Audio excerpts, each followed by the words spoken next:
Current ప్రేక్షకులకు నమస్కారం. మనం ఇప్పుడు సత్యసాయి జిల్లా రొద్దం మండలం చోళమర్రిలో ఉన్నాము. మనతో పాటు రమేష్ రెడ్డి గారు ఐటీ ప్రొఫెషనల్ ఉన్నారు మనతో పాటు.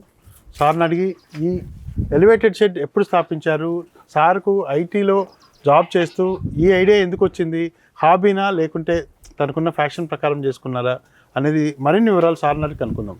రమేష్ సార్ నమస్తే సార్. నమస్తే సార్. సార్ మీరు మామూలుగా ఇప్పుడు ఏం చేస్తున్నారు సార్? సరే, ప్రజెంట్ ఒక ఎంఎన్సీ కంపెనీలో సాఫ్ట్వేర్ ఇంజనీర్గా పనిచేస్తున్నాను. దాంతో ఇప్పుడు ప్రజెంట్ కరోనా వచ్చినప్పటి నుంచి మనకు వర్క్ ఫ్రమ్ హోమ్ ఇచ్చారు. అవును సార్. సో అబ్బరి నుంచి నాకు అగ్రికల్చర్ మీద ఎందుకు ఇంట్రెస్ట్ కొద్దిగా పెరిగింది. అందువల్ల పౌల్ట్రీ ప్లస్ మన పొట్టేళ్ల ఫార్మ్ రెండు స్టార్ట్ చేస్తున్నాం. ఎంతకాలం క్రితం స్టార్ట్ చేశారు సార్? సార్ ఇక్కడ పొట్టేళ్ల ఫార్మ్ వచ్చి ఇది 8th batch, almost 1 year 6 months అయిపోయింది ఆల్మోస్ట్. ఇది 8th బ్యాచ్ రన్నింగ్ లో ఉంది. మీరు ఐటీ ప్రొఫెషన్ ఎంచుకొని ఎన్ని సంవత్సరాలు అయింది సార్? 14 years నుంచి నేను వర్క్ చేస్తున్నాను దాంట్లో. అవును. ఇప్పుడు వర్క్ ఫ్రమ్ హోమ్ అది చేస్తూ మీకు కరోనాలో ఐడియా వచ్చింది. అవును. అప్పుడు ఈ పౌల్ట్రీ మీద ప్లస్ ఈ పొట్టెల్ ఫార్మింగ్ చేయాలనేది నాకు చాలా ఇష్టంగా ఉంది. సో అందుకోసం ఇక్కడ స్టార్ట్ చేస్తాం. ఇదంతా మా old land, already current plus water facility already ఉండింది. ఇక్కడే స్టార్ట్ చేస్తాం. ఇక్కడ సార్ ఏ కంపెనీ సార్ మీరు work? From Hyderabad Bengaluru. Okay. అయితే అంటే మీరు ఆ ప్రొఫెషనల్లో చేస్తూ దీంట్లోకి రావడం చాలా టఫ్, రెండు మేనేజ్ చేయడం మామూలుగా. అయితే ఇది మీరు ఎంచుకున్న పద్ధతి కూడా డిఫరెంట్గా ఉంది సార్. ఎలివేటెడ్ షెడ్లు మేము చూస్తున్నాం కదా, మొత్తం కలిపేస్తారు. మీరు కింద నుంచి మేత వేసుకునేలా చేశారు, షెడ్ కూడా చాలా విశాలంగా వేసుకున్నారు. అంటే ఇది ఎలా నిర్మించారు సార్ కొంచెం? సార్ ఇది నా కాన్సెప్ట్ ఏమంటే, చాలా మంది ఫార్మర్స్ ఏం చేస్తున్నారంటే ఓన్లీ ఎలివేటెడ్ షెడ్కే 15 to 20 lakhs ఇన్వెస్ట్మెంట్ పెట్టేస్తున్నారు. వాళ్ళ దగ్గర ఉన్న డబ్బుతో ఇవి యానిమల్స్ తీసుకొచ్చి పెట్టేస్తున్నారు. తర్వాత మెయింటెనెన్స్ కి ఖర్చులు పెట్టలేక అక్కడ ఫెయిల్యూర్ అవుతున్నారు. సో మనం అలా కాకూడదు అని చెప్పి నేను సింపుల్ గా నాకు అరౌండ్ 7.5 to 8 lakhs అయింది ఈ షెడ్ ఖర్చు మొత్తం A to Z. దీనికి షెడ్కి ఇన్వెస్ట్మెంట్ తక్కువ పెట్టుకున్నా. నాకు 200 యానిమల్స్ ఆల్మోస్ట్. ఇది 200 కెపాసిటీ. 200 కెపాసిటీ.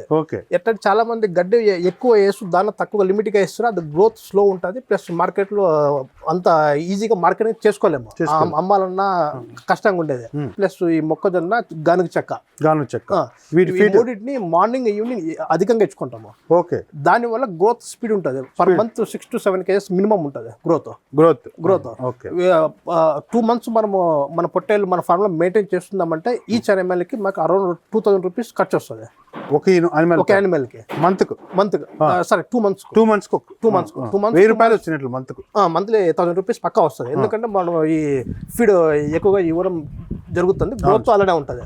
ప్లస్ మన యానిమల్స్ బయట చూడడానికి షైనింగ్ ఉంటుంది, ప్లస్ మంచిగా హెల్తీగా ఉంటాయి, గ్రోత్ కూడా ఆ విధంగానే ఉంటుంది.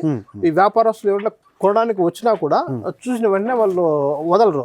ఇంకా 200-300 ఎక్కువ కాస్ట్ పెట్టి కానీ మన దగ్గర నుంచి తీసుకొని వెళ్ళిపోతారు. సార్ యాక్చువల్గా మీ ప్రొఫెషన్ మామూలుగా మంచి ప్రొఫెషన్, మీరు సాఫ్ట్వేర్ వాళ్ళు అంటే కొంచెం అది చేసుకుంటూ దీంట్లోకి వచ్చారు. మీరు దీంట్లో అవగాహన ఎలా పెంచుకున్నారు, అసలు బ్రీడ్ సెలెక్షన్ ఎలా చేసుకున్నారు, ఎక్కడి నుంచి తెచ్చుకున్నారు, ఎలా స్టార్ట్ చేశారు? సో యాక్చువల్గా నాకు ఈ పొట్టల మీద నాకు ఐడియా అనేది లేదు, వాటిని పెంచాలనే ఇంట్రెస్ట్ మాత్రం ఉండింది. సో అందువల్ల నేను అప్పుడు ఇది ఎలివేటెడ్ లేదు, కింద మేపవాన్ని కింద భూమి ఫ్లోరింగ్ లో. అప్పుడు ఫస్ట్ నేను మన లోకల్ యానిమల్స్ 150 తీసుకొచ్చా. అప్పుడు నాకు డివార్మింగ్ ఎలా చేయాలి, వ్యాక్సిన్లు ఏమి వాడాలి, ప్లస్ టానిక్లు ఏమేమి ఇచ్చుకోవాలి అనేది మెడిసిన్ పైన ఎలాంటి అవగాహన లేదు. సో అప్పుడు ఆ బ్యాచ్ కొద్దిగా టఫ్ గానే అనిపించింది. అది నేను ఆగస్ట్లో తెచ్చాను. అప్పుడు క్లైమేట్ కండిషన్స్ బాగాలేవు, వర్షాలు ఎక్కువ ఉన్నాయి, ప్లస్ అప్పుడు డిసీజెస్, ఈ గాలి కుంటి వ్యాధి, ప్లస్ ఈ దమ్మ రోగం ఎక్కువ ఉండేవి. సో ఆ బ్యాచ్ నాకు టఫ్ గానే అనిపించింది. దాన్ని 2 months నేను మెయింటైన్ చేశాను. ఆ బ్యాచ్ వల్ల లాస్ లేదు, ప్రాఫిట్ లేదు. అంటే ఎంత ఏజ్ లో తెచ్చుకున్నారు సార్ ఆ బ్యాచ్ పిల్లలు? ఆ బ్యాచ్ అరౌండ్ 5 months ఉంటుంది. పెద్ద పిల్లలు తెచ్చాను నేను. ఎక్కడి నుంచి తెచ్చుకున్నారు బ్రీడ్? ఈ పావుగొండ సంతలో కొన్ని, ఈ కొత్తసారి సంతలో కొన్ని, అనంతపురం సంతలో కొన్ని, ఇట్లా ఈ 3 సంతల నుంచి 150 animals నేను తీసుకుని వచ్చాను. ఏ breed sir? Local. First month నాకు పెద్ద ప్రాఫిట్ లేదు, లాస్ లేదు, దాని సరిపోయింది. పెట్టుబడి వచ్చింది, ఇన్క్లూడింగ్ లేబర్ ఖర్చు వచ్చింది. సెకండ్ మంత్ ఇదే కాదని నేను బయట గౌరవబింద్ర కొన్ని షెడ్లు అన్ని విజిటింగ్ చేసి వాళ్ళు ఎలా మెయింటైన్ చేస్తారు, ఏ బ్రీడ్ తీసుకొస్తారు అట్లా నేను అక్కడ నుంచి కర్ణాటక అక్కడ నుంచి వాళ్ళు దాన మెయిన్ ఎలా దాన ఇస్తారు అనేది అక్కడ నుంచి నేను గైడ్లైన్స్ తీసుకున్నా. ఆ తర్వాత నేను సింధనూరు వెళ్ళాను. సింధనూరు మెయిన్ కదా అక్కడ. అవును.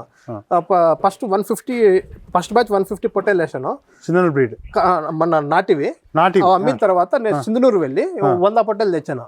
ఓకే. 100 పొట్టేలు తెచ్చి దానికి అన్లిమిటెడ్ దానా, మార్నింగ్ ఈవినింగ్ అన్లిమిటెడ్ ఇచ్చుకుంటా, మంచి గడ్డి plus proper deworming, proper vaccine అంతా ఇచ్చుకుంటూ వచ్చాను. నాకు 2 months 4 days లోనే ఈ ఛానల్ మీద నాకు ఖర్చులు పోతూ అరౌండ్ 2000+ నాకు ఇన్కమ్ ఉంది. సెకండ్ బ్యాచ్ కి. అప్పుడు నాకు కాన్ఫిడెన్స్ వచ్చింది దీనిపైన. ఓకే, మనము మెయింటైన్ చేయగలము, ఈ విధంగా చేస్తానట్టు కాన్ఫిడెన్స్ వచ్చింది. అబ్బాయి నుంచి మళ్ళీ 150కి వెళ్ళాను, మళ్ళీ 170. మళ్ళీ కింద అప్పుడు లేబర్ లేనప్పుడు మనకు చాలా ఇబ్బందిగా ఉండేది కింద క్లీన్ చేసుకోవడం ఫ్లోర్ పైన. అవును, అందుకని 3 batch అయిన తర్వాత నేను ఎలివేటెడ్ కింద కన్వర్ట్ చేసేసి 200 animals మెయింటైన్ చేస్తున్నాను. ఈ ఎలివేటెడ్ ప్లాన్ కూడా మీదేనా సార్? ఇదంతా ప్లాన్ మాదే సార్. మీదే ఓన్ ప్లాన్ చేసుకోవాలి. అవును అవును. ఈ షెడ్ అంతా మీదే own plan. Okay okay sir. ముందుగా ఈ పొట్టేళ్ళు, మేకలు, గొర్రెలు పెంపకం చేపట్టాలంటే ముందుగా దాని ఫీడింగ్ ఇంపార్టెంట్. దానికి దానా కానీ ఫీడింగ్ కానీ. దీనికి ముందు మీరు ఎలాంటి గడ్డి జాతులు ఎంచుకున్నారు సార్? సార్ నేను స్టార్టింగ్ నాకు ఐడియా లేక నేను మా ఏరియా చీమచప్ప అంటారు, చీమచప్ప అది ప్లస్ హెడ్జ్ ఈ రెండు పెట్టుకుని, ఈ రెండు మిక్స్డ్. మళ్ళీ కాఫ్ 30 అని ఒక బ్రీడ్ ఉంటుంది, అది కూడా జొన్న జాతి సంబంధించి. ఈ 3 నేను మిక్సింగ్ చేస్తూ ఇచ్చేవాడిని. వాటితో పాటు వేరుశనగ పొట్టు దాన్ని కూడా ఇచ్చేవాడిని. సో ఈ పచ్చిగడ్డి ఎక్కువ ఇవ్వడం వల్ల యానిమల్ అంత గట్టిగా ఉండేది కాదు, కొద్దిగా లూజ్ వచ్చి వెంట్రుకలు ఎక్కువ పెరుగుతాను, చూడడానికి అంత షైనింగ్ ఉండేది కాదు. సో అందువల్ల నేను ఏం చేశానంటే ఆ గడ్డి మొత్తం తీసేసి ఓన్లీ డ్రై ఫీడ్ మాత్రమే ఇవ్వాలి అన్నట్టు, ఓన్లీ చెనక్కట్టి, ఉలవపట్టు, రాగడ్డి వీటిని మాత్రమే ఇచ్చుకుంటూ వచ్చాను. అబ్బాయి నుంచి పిల్ల షైనింగ్ బాగా కనిపిస్తుంది, ప్లస్ గట్టి బాగా వస్తుంది, గ్రోత్ కూడా చాలా స్పీడ్ ఉందండి. వర్షాకాలం ఎప్పుడైతే మనం పచ్చిగడ్డి వేస్తున్నామో అప్పుడు అది ఆకు మీద ఈ నల్లదోమ వచ్చి గుడ్ల పెట్టేది ఆకుపైన. ఎప్పుడైతే ఆ గడ్డి ఇవి మేస్తాయో అప్పుడు నిమోనియా ఇలాంటి జ్వరాలు ఎక్కువ వచ్చేది, డిసీజ్ ఎక్కువ ఉండేది. సో వాటిని అవాయిడ్ చేయాలని చెప్పి ఈ ఎండు గడ్డి నేను ప్రిఫర్ చేస్తున్నా. కంప్లీట్ డ్రై పచ్చిగడ్డి సంబంధించి ఏం లేదు, పచ్చిగడ్డి అసలు వేస్తాను, ఓన్లీ డ్రై ఇస్తుంది. అవును. మరి గ్రోత్ విషయంలో సార్ గ్రోత్ చాలా స్పీడ్గా ఉంది. ఫస్ట్ మంత్ 5 to 6 kgs వస్తాయి. అప్పుడు ఫస్ట్ మంత్ మనం వ్యాక్సిన్ ఇస్తాము, డివార్మింగ్ ఇస్తాము. సో వీటి వల్ల ప్లస్ ఇక్కడ మన క్లైమేట్ కండిషన్ అడ్జస్ట్ కావాలంటే 10-15 days పడుతుంది, 5 to 6 kgs వస్తుంది. సెకండ్ మంత్ 7 to 8 kgs వస్తుంది వెయిట్. మరి సింధనూరు బ్రీడ్. అవును. ఓకే. ఓన్లీ డ్రై ఫీడ్ వల్ల. అవును. కంప్లీట్ గా ఇప్పుడైతే గడ్డి జాతులు ఏవి లేవు. మీరు ఫిక్స్ ఇంకా డ్రై ఇస్తే ఫిక్స్ అయిపోయినా అంటే డిసీజెస్ ఆల్మోస్ట్ కంట్రోల్ అయిపోతాయి. పచ్చిగడ్డలో వర్షాకాలం చాలా డిసీజెస్ ఉంటాయి, డ్రై ఫీడ్ ఇవ్వడం వల్ల ఎలాంటి ఇబ్బంది ఉండదు. సార్ ఇప్పుడు బయట మేస్తుంటాయి, వాటికి కూడా ఈ పురుగు మీరు చెప్పినట్లు ఆ ప్రాబ్లం ఉండి వస్తుంటాయి. అందుకే బయట గొర్రెలు తూరుకుపోయి మేపుకొని వస్తుంటారు. ఎప్పుడైతే స్టార్టింగ్ ఇగురుగడ్డి ఎక్కువ వేస్తాయో అప్పుడు కడుపు ఉబ్బరం వచ్చి వాటికి లైక్ ఈటీ అంటారు, ఆ వ్యాధి ఎక్కువ వస్తుంది. వర్షం పడి తొలకరి వర్షాలు పడి బయట తిరిగి గడ్డి మేస్తాయి, ఇగురుగడ్డి. ఆ ఉన్నట్టు పచ్చిగడ్డి దొరికినప్పుడు హెవీగా తినేస్తాయి. సో లోపల స్టమక్ ఫుల్ అయిపోయి ఆక్సిజన్ కి సంథింగ్ ఎక్కడ గ్యాప్ లేకపోవడం వల్ల అది అరిగింపు కాక ఇది అవుతుంది. అది ఇంకా పరిష్కరించలేని సమస్య, అది బయట తిరిగే వాళ్ళ దానికి. అవును. బట్ ఎలివేటెడ్ షెడ్స్ కు మీరు అనుకున్నట్లు కంప్లీట్ డ్రై, వర్షాకాలం పచ్చిగడ్డి అవాయిడ్ చేసుకుని సమ్మర్ సీజన్ లో కావాలంటే వేసుకోవచ్చు అనేది మీ ఆఫ్టర్నూన్ టైంలో వేసుకోవచ్చు. ఎందుకంటే సమ్మర్ కి హీట్ ఎక్కువ ఉండడం వల్ల ఇవి కూడా డిహైడ్రేట్ అవుతూ ఉంటాయి. సో మధ్యాహ్నం టైం మనం పచ్చిగడ్డి ఇచ్చినామంటే వాటర్ పర్సెంటేజ్ ఎక్కువ ఉంటుంది, సో ఇవి కూడా డిహైడ్రేట్ గా బాగుంటుంది. ఇప్పుడు మీరు ఎన్ని మంత్స్ తెచ్చుకుంటున్నారు, ఎన్ని మంత్స్ అమ్ముతున్నారు సార్? ఎన్ని మంత్స్ ఫీడింగ్ ఇచ్చి అమ్ముతున్నారు సార్? నేను 3 to 4 months యానిమల్స్ తీసుకుని వస్తున్నాను. మన దగ్గర 2 months నుంచి 2 months 15 days ఫీడింగ్ ఇస్తారు. ఇక్కడ ఫీడింగ్ ఇస్తాము. 2 months తర్వాత మేము అమ్మకానికి స్టార్ట్ చేస్తాము. 2 months 15 days కంతా కంప్లీట్ అయిపోతుంది. ఎన్ని కేజీలు అప్ అవుతుంది సార్ ఒకటి మీరు తెచ్చుకున్న తర్వాత? 15 kgs వరకు. 15 kg వెయిట్ గెయిన్ వస్తుంది, వెయిట్ గెయిన్ వస్తుంది. 2 months 15 days వరకు ఉంచుతారా? 2 months కి స్టార్ట్ చేస్తాము. ఒకసారి 2 months 5 days కి 10 days కి మాక్సిమం 15 days అంతలోపు మార్కెటింగ్ చేస్తాం. ఓకే. బ్యాచ్ కు ఎన్ని తెస్తారు సార్ మీరు? ఒకసారి తెచ్చారు బ్యాచింగ్ మాకు 200 అమ్మేసేది కూడా ఒకేసారి 200 అమ్మేస్తారా? దాన్ని నేను 2 బ్యాచ్లుగా డివైడ్ చేస్తాను. ఒక 100 పెద్ద అనిమల్స్ సైడ్ పెట్టేస్తాను, ఇంకా 100 చిన్న అనిమల్స్ సైడ్ పెట్టేస్తాను. అమ్మినప్పుడు మనము సపరేట్గా అమ్ముకుంటాం. ఎందుకంటే ఒకే వ్యాపారస్తుడు 200 యానిమల్స్ కొనాలంటే ఆల్మోస్ట్ 20-25 lakhs ఇన్వెస్ట్మెంట్ అవుతుంది, అవును వాళ్ళకి ఎక్కువ బర్డెన్ అవుతుంది. అవును అవును. సో అందువల్ల అంత ప్రైస్ పెట్టలేరు కాబట్టి నేను 2 బ్యాచ్లుగా డివైడ్ చేసి అమ్ముతాను. ఒక బ్యాచ్ వరకు ఒక బ్యాచ్ వరకు. ఇప్పుడు ఓవరాల్గా సంవత్సరానికి ఎన్ని బ్యాచ్లు మీరు అమ్ముతున్నారు సార్? సార్ 5 నుంచి 6 బ్యాచ్లు మెయింటైన్ చేయొచ్చు సంవత్సరానికి, మినిమం 5 పక్క. అంటే ఇది తీసిన తర్వాత ఎన్ని రోజులు గ్యాప్ వస్తుంది మీకు ఒక బ్యాచ్ అమ్మిన తర్వాత? ఈ రోజు అమ్మాను అనుకో, ఈ రోజు సండే, నాకు ఈ రోజు క్యాష్ ఇన్ హ్యాండ్ వచ్చేసింది అనుకో, రేపు మండే సింగనూరు సంత 20 నైట్గా బయలుదేరి వెళ్ళిపోతా. ఈ సంత మిస్ అయిందంటే నెక్స్ట్ ఫ్రైడే కుంకంపల్లి సంత ఉంటుంది. Okay okay. నేను థర్స్డే నైట్ బయలుదేరి ఫ్రైడే కుంకంపల్లి సంత నుంచి తీసుకొని వచ్చి ఇంకా అంటే మాక్సిమం 4 to 5 days ఉంటుంది. బ్రీడ్ సెలక్షన్ మీరే అక్కడ చేసుకుంటారా సార్? అవును సార్, మీరే సెలక్షన్. మధ్యవర్తి ఎవరైనా ఉంటారా? మధ్యవర్తిని పెట్టుకోండి, రేట్ తెంపడానికి పెట్టుకుంటాం అంతేను, సెలక్షన్ మాదే ఉంటుంది. మీరు ఓన్ సెలక్షన్ చేసుకోండి. ఓన్ సెలక్షన్ తర్వాత రేట్ మాట్లాడడానికి మధ్యవర్తి. అక్కడ జత ప్రకారమా సింగిల్ యానిమల్ ప్రకారం? సింగిల్ యానిమల్ ప్రకారం. ఎంత ఉంటుంది sir cost? So that depends on దాని బాడీ వెయిట్ని బట్టి ఉంటుంది. కొన్ని 6,000కే వస్తాయి, కొన్ని 7, కొన్ని 8,000 వాడి ఏజ్ని బట్టి ప్లస్ బాడీ వెయిట్ని బట్టి ఉంటాయి. సార్ ఓవరాల్గా ఒక బ్యాచ్ పైన మీకు ఎంత మిగులుతుంది సార్ అన్ని ఖర్చులు పోను? సార్ ఖర్చులు పోను జనవరి నుంచి ఆగస్ట్ వరకు ఈచ్ యానిమల్ మీద 1,800 to 200 ప్లస్ 2,000 మినిమం ఆ మధ్య మిగులుతుంది. ఆగస్ట్ తర్వాత నుంచి జనవరి వరకు అప్పుడు డిసీజెస్ ఎక్కువ ఉంటాయి, కొన్ని యానిమల్స్ లాస్ అయ్యే అవకాశం ఉంటుంది.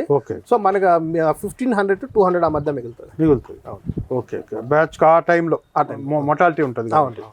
ఓకే. ప్లస్ గ్రోత్ కూడా ఆ టైంలో స్లో ఉంటుంది. మీకు టోటల్గా సంవత్సరానికి ఎన్ని బ్యాచ్లు సార్? 5 బ్యాచ్లు మినిమం 5 బ్యాచ్లు. 5 బ్యాచ్లు పంపిస్తారు. మినిమం ఒక బ్యాచ్ అమ్మినప్పుడు 2 lakhs దాకా ప్రాఫిట్ ఉంటుంది కదా సార్? సో ఈచ్ యానిమల్ 100 అమ్మితే 200 అమ్మితే 4 lakhs వరకు. అవును. మనకు వచ్చి ఈ జనవరి టు ఆగస్టు మినిమం మనకి 3.5 lakhs to 4 lakhs మధ్య మిగులుతుంది. ఆగస్ట్ నుంచి నెక్స్ట్ జనవరి సంక్రాంతి ఆ టైం వరకు 3 to 3.5 lakh ఆ మధ్య. అంటే ఫీడింగ్ అన్ని పోయిన ఖర్చులు పోతు. ఇప్పుడు దీనికి ఎంతమంది పని చేస్తున్నారు సార్? దీనికి సార్ ఇప్పుడు మాకు 2 వర్కర్స్ ఉన్నారు. పౌల్ట్రీ ప్లస్ పొట్టెల ఫార్మ్ 2 మెయింటైన్ చేస్తారు. 2 వర్కర్స్. బీహార్ వర్కర్స్ మన తెలుగు వాళ్ళు? అస్సాం వాళ్ళు. Okay sir. మీరు మామూలుగా ఇప్పుడు మన స్టేట్ లో సాఫ్ట్వేర్ ఎంప్లాయ్కి ఎక్కువ శాలరీస్ వాళ్ళే అనుకుంటాం. మీరు ఇప్పుడు నాకు తెలిసి సాఫ్ట్వేర్ ఎంప్లాయ్ కన్నా ప్రాఫిట్ తీస్తున్నారు మీ ఫ్యాషన్ తో ప్లస్ మీ ప్లానింగ్ తో. ఏమంటారు సార్ మీరు? సార్ తీయచ్చు. అయితే ప్రాపర్ నాలెడ్జ్ ఉండాలి.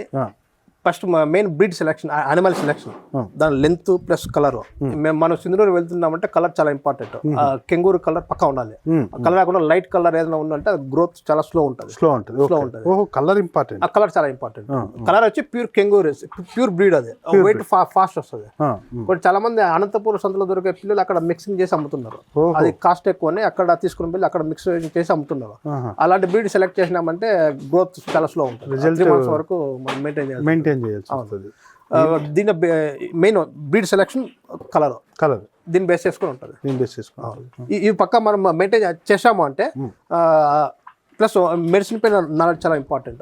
మెడిసిన్ ఈ వ్యాక్సిన్ కానీ డివార్మింగ్స్ కానీ, ఏ సీజన్లో ఏ డివార్మింగ్ వాడాలి, ఏ సీజన్లో ఏ వ్యాక్సిన్లు వేయాలి, ప్లస్ వీటికి ఫీడింగ్ ఎలా ఇవ్వాలి, వీటిపైన నాలెడ్జ్ ఉండి ఇక్కడ ఈ ఫీల్డ్లో దిగామంటే పక్క సాఫ్ట్వేర్తో ఈక్వల్ లేదా అంతకంటే ఎక్కువగా మనం సంపాదించాలి. ఈ నాలెడ్జ్ అంతా మీరు ఓన్ గా గెయిన్ చేసుకోవాలి. ఇంటర్నెట్ లో యూట్యూబ్స్ నాలెడ్జ్, డాక్టర్స్ ఇంటర్వ్యూస్ అవి చూసి చేసుకొని మీ ప్లానింగ్ దానికి చేసుకున్నారు. ఓవరాల్ గా ఇప్పుడున్న యూత్ కూడా చాలా మంది వస్తున్నారు, చాలా మంది ఇంట్రెస్ట్ చూపిస్తున్నారు. ఇలాంటి వాళ్ళు ఇంటర్వ్యూస్ చూసి వాళ్ళు కూడా అంటే కొంతమంది బ్రీడ్ సెలక్షన్ తప్పు చేసుకొని, లేకపోతే చాలా మంది ఫెయిల్యూర్స్ బ్రీడ్ సెలక్షన్ అక్కడనే. బ్రీడ్ సెలక్షన్ ఒకటి, ఈ ప్రాపర్ వ్యాక్సినేషన్, ప్రాపర్ డివార్మింగ్ ఈ 2 చోట్ల ఫెయిల్యూర్ అవుతున్నారు. మనం ఈ 2 సక్సెస్ అయినామంటే ఆల్మోస్ట్ బ్యాచ్ సక్సెస్ అయిపోతుంది. ప్లస్ మీరు అన్నట్లు దానా ఎంపిక, ఏ దానా కూడా సీజన్ లో గ్రోత్ కు మీరంతా డ్రై ఎక్కువ ఇది చేసుకుంటున్నారు. ఓన్లీ సమ్మర్ లో డిహైడ్రేట్ కాకుండా పచ్చి మేత ఇచ్చుకుంటున్నారు. Okay sir, thank you. చాలా సింపుల్ గా అర్థమయ్యేలాగా చాలా యూజ్ఫుల్ పాయింట్స్ చెప్పారు. ఈ ఇంటర్వ్యూ చాలా మంది ఈ రంగంలోకి వచ్చే యువతకి కంపల్సరీ యూజ్ అవుతుంది అనుకుంటున్నాను. Thank you very much sir. Thank you sir.